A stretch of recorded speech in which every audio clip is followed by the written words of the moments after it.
Hey guys, this is Subrata and welcome to Fresh a new blog. তো অনেকদিন পর rail রাস্তার সাইডে দুধ চা খাইতে আসছি এই কাকার দোকানে। তো লাস্ট কবে আসছে আমি জানি না, বাট এইখানে আসতাম আগে ফ্রেন্ডের সাথে, বাট এখন ফ্রেন্ডের সাথে তো তেমন আড্ডা দেওয়া হয় না। তো আমার পিছতো ভাই কৌশিক, ওরে নিয়ে আসছি, আর সাথে হচ্ছে আমার মামাতো ভাই ভক্ত, ওরে নিয়ে আসছে। আমরা তিনজন আসছি দুধ চা খাইতে। চাদর কেমন লাগতেছে? অস্থির লেভেলে। তোর কাছে কেমন লাগতেছে?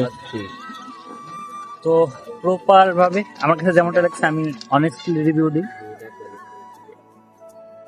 একটু মিষ্টিটা বেশি হয়ে গেছে, বাট আগের যে ফ্লেভারটা আমি সেমন পাই না। তো ভাবলাম যে যাই, কাকার এখানে চা খাওয়া হয় না। তো মূলত আজকে বাইকটা নিয়ে আসা হয়েছিল এইখানে। এইটা হচ্ছে গ্রিন টি। তবে মিস করি ফ্রেন্ডদেরকে, যাদের সাথে আগে এইখানে এসে চায়ের আড্ডা দিতাম। আজ সবাই যার যার কাজে ব্যস্ত, এই জন্য এইভাবে আসা হয় না। ভাইদের সাথে চায়ের আড্ডা, চাও প্রায় শেষের দিকে হয়ে গেছে। তো এখন তো শীতের সিজন, আর একটা জিনিস বাকি আছে, সেটা হচ্ছে রস খাওয়া, মিশন রস। তো এটা কবে হবে জানি না, যদি হয় তাহলে অবশ্যই তোমাদের মধ্যে অবশ্যই শেয়ার করার চেষ্টা করবো। রেল রাস্তায় হাঁটতে তোমাদের কার কার ভালো লাগে কমেন্টে জানিও। অনেকদিন পর রেল রাস্তায় কিন্তু এরকম হাইটে হাইটে ভিডিও করতেছি, তো এটা একটা ভালো লাগার ব্যাপার। মূলত আমাদের এখন এইখান থেকে চা খাওয়া শেষ। আমরা যাবো সামনের দিকে, ওইখানে দেখি একটা ছবি টবি তোলা যায় কিনা, তারপরে ওইখান থেকে বাড়ি যাব কিছুক্ষণ পর। তো আপাতত আমরা এখান থেকে যাই, চলো। একটা সময় ছিল যখন ফ্রেন্ডরা মিলে আমরা এই কাকার দোকানে দুধ চা খাইতে আসতাম। এক সময় এই দুধ চাটা খুবই ফেভারিট ছিল আমাদের কাছে, মাঝে মাঝে আসতাম। তবে এখন সবাই যার যার কাজে ব্যস্ততা থাকার জন্য সবাই মিলে আর আসে চায়ের আড্ডাটা দেওয়া হয় না। কোথায় হারিয়ে গেছে চায়ের আড্ডা সেটাও জানি না। তবে ছোটো ভাইদের নিয়ে আসলাম, ওরা দুধ চা খাইতে চাইছিল, এই জন্য মামার বাইকটা নিয়ে এইখানে চলে আসলাম। কারণ এই চাটা একসময় ফেভারিট ছিল, তো ভাবলাম যে অনেকদিন যাই না, তো আজকে যাই। তো এই রেল রাস্তা সাইডটা আমার কাছে আসলেও ভালো লাগে। তোমাদের কাছে কেমন লাগতেছে অবশ্যই কমেন্টে জানিও। তো তোমরা বন্ধুদের সাথে লাস্ট কবে এরকম চায়ের আড্ডা দিছো সেটাও কমেন্টে জানিও। তবে সব কিছু মিলে আমার কাছে ভালো লাগে বলতে এখানে আসছিলাম, এই আর কি। বাকিটা এনজয় করতে থাকো তোমরা। গাইস, আমরা এখন মূলত ছবি তোলার জন্য রেল রাস্তার এই সাইডটায় আসছি বাইকটা নিয়ে।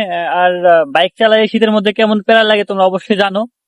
তবে যাই হোক, রেল রাস্তার এই সাইডটায় ফটোশুট করার জন্য খুবই ভালো, কিন্তু এখন সূর্যের আলোটা হচ্ছে তেমন নাই বলে চলে, হালকা কুয়াশা কুয়াশা। তারপরও আমরা এইখান থেকে ছবি টবি তুলবো, কারণ এখানে ছবির মানে ভিউটা ভালোই আসে মোটামুটি। তো যাই হোক, রেল রাস্তার সাইড থেকে একটা ছবি টবি তুলে তারপরে হচ্ছে দেখি বাজারের দিকে যাব। ও কৌশিক হচ্ছে রেল রাস্তার সাইড দিয়ে এরকম হাঁটার চেষ্টা করতেছে। এরকম হাঁটতে কিন্তু ভালোই লাগে, একটা ব্যালেন্সের ব্যাপার স্যাপার। তবে এই জিনিসগুলো খুবই মিস করি।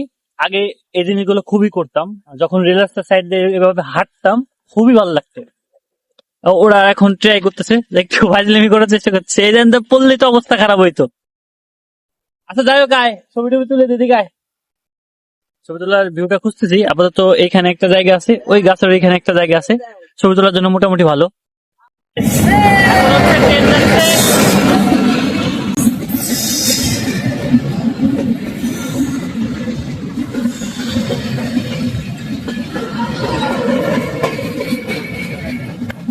এখন হচ্ছে ট্রেন যাচ্ছে, আর আমরা যখন এখানে ফটো শুট করতেছিলাম, এই ট্রেনটা যখন গেল, ও দূর থেকে কিন্তু হর্ন দিচ্ছিল না।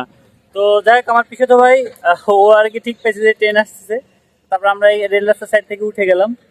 তো ব্যাপারটা আসলে একটু রিস্কি, কারণ হর্ন না দিলে তো একটু ঝামেলা হয়ে যাইতো। ও ঠিক পাইছিল বিদায়, নাহলে তো প্রবলেম হয়ে যাইতো।